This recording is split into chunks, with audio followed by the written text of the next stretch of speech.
दोनों भाई नाश्ते की टेबल पर बैठे थे।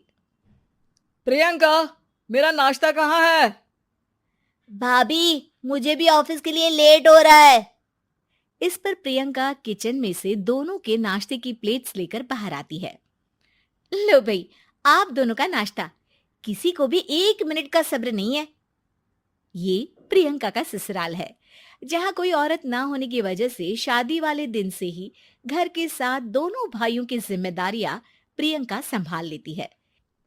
दोनों भाई शांति से नाश्ता कर रहे होते हैं कि अंकुश अपने भाई की प्लेट से पराठे का एक टुकड़ा उठा लेता है। आपको पता है ना, मैं खाना शेयर नहीं करता, फिर भी मेरी प्लेट में से खाना जरूरी है क्या? अरे हद हो गई है, मुझे नहीं खाना अब। अंकुर गुस्से में नाश्ता छोड़कर टेबल से उठ खड़ा होता है। अरे, ये कैसा बिहेवियर है अंकुर? एक टुकड़ा ही तो है। एक हो या आधा, मुझे भूख लगी है तो ये सिर्फ मेरा ही है। उसे भी किसी के साथ शेयर करने बैठा तो भूखा नहीं रह जाऊंगा। अरे बाबा ठीक है, अब इस पर भी लड़ाई। दूसरा बना देती हूँ, पर प्लीज ऐसे खाना बीच में छोड़कर मत जाओ। इससे अन्न का अपमान होता है। ओ प्लीज भाभी, ऐसी कोई चीज होती ही नहीं है। आपके पास पैसे हैं, खरीदो और खाओ। अगर नहीं खाया जाए तो फेंक दो। अरे दुनिया में सब यही करते हैं। अंकुर बैग उठाकर ऑफिस के लिए चला जाता है, जिसके पीछे उसका बड़ा भाई मायूस सा घर में खड़ा रह जाता है। जिसने बचपन से सोने की चम्मच में खाया हो, उसे दुनिया के बारे में क्या पता होगा। वैसे गलती तो हमारी ही है। अगर कभी बचपन में ही सही गलत का फर्क सिखाया होता तो आज ये हाल नहीं होते। आप फिक्र क्यों करते हैं जी? भगवान है, वो जो भी करता है सबकी भलाई के लिए ही करता है। और जब वो चाहेंगे तो अपनी तरह से अंकुर भैया को भी सब कुछ सिखा देंगे। पत्नी की बात पर विश्वास कर अंकुश भी ऑफिस चला जाता है। सुबह से दोपहर होती है और अंकुर लंच करने ऑफिस के पास वाले रेस्टोरेंट में पहुंचता है, जहां वो एक साथ बहुत सारा खाना ऑर्डर कर देता है। सर, क्या कोई आपको ज्वाइन करने वाला है? नहीं तो क्यों? अब कुछ नहीं सर, ऐसे ही। वेटर चला जाता है और कुछ देर में अंकुर का ऑर्डर लेकर वापस आता है, जिस पर अंकुर सब डिशेस में से थोड़ा थोड़ा खाकर बाकी ऐसे ही छोड़कर बिल देकर चला जाता है। वाह भगवान, तेरी माया।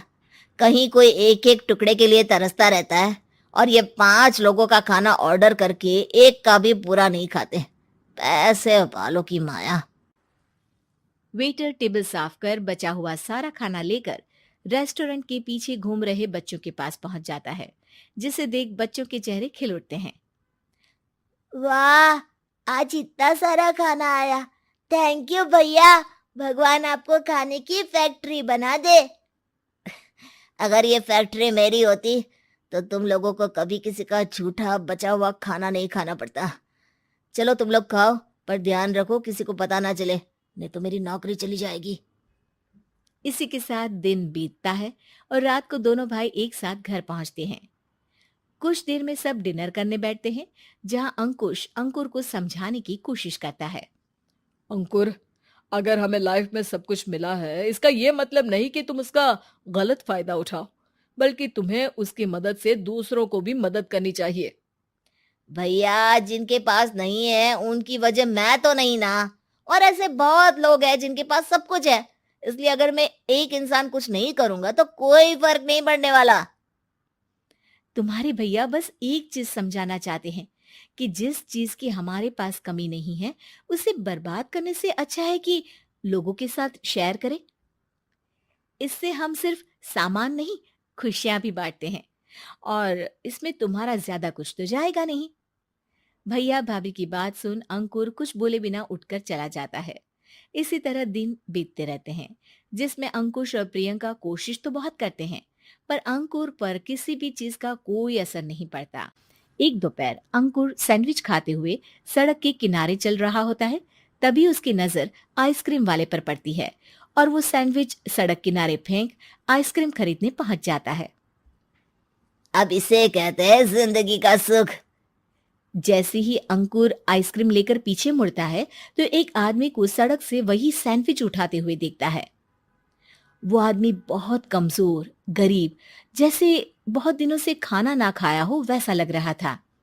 अंकुर उसके पास जाकर खड़ा हो जाता है। उसे देखकर आदमी सैंडविच अंकुर की तरफ कर देता है। आपको भी खाना है क्या? क्या हम इसे आधा आधा कर ले? मुझे बहुत भूख लगी है। वो मेरा ही झूठा सैंडविच है। तुम दूसरा खरीद कर क्यों नहीं खा लेते? इसे क्यों खा रहे हो? अरे भैया, अगर खरीदने के पैसे होते तो 4 दिन से भूखा नहीं घूम रहा होता। हैं? क्या तुमने 4 दिन से कुछ नहीं खाया, फिर भी इस आधे सैंडविच को मेरे साथ बांटने के लिए तैयार हो गए? क्यों? अरे भैया, पैसा नहीं है तो क्या हुआ, इंसानियत आज भी उतनी महंगी नहीं हुई, और ना ही उस पर अमीर गरीब का टैग लगा है जो हम उसे रख ना सके। पर अफसोस, आजकल लोगों के अंदर पोषण, खून या विटामिन से ज्यादा इंसानियत की कमी होने लगी है। आदमी की बातों से अंकुर को समझ में आ जाता है कि वो आज तक कितना गलत काम करता आ रहा था। इसके बाद से वो अपनी किसी के साथ शेयर नहीं करने और खाने को बर्बाद करने वाली आदत को छोड़ देता है।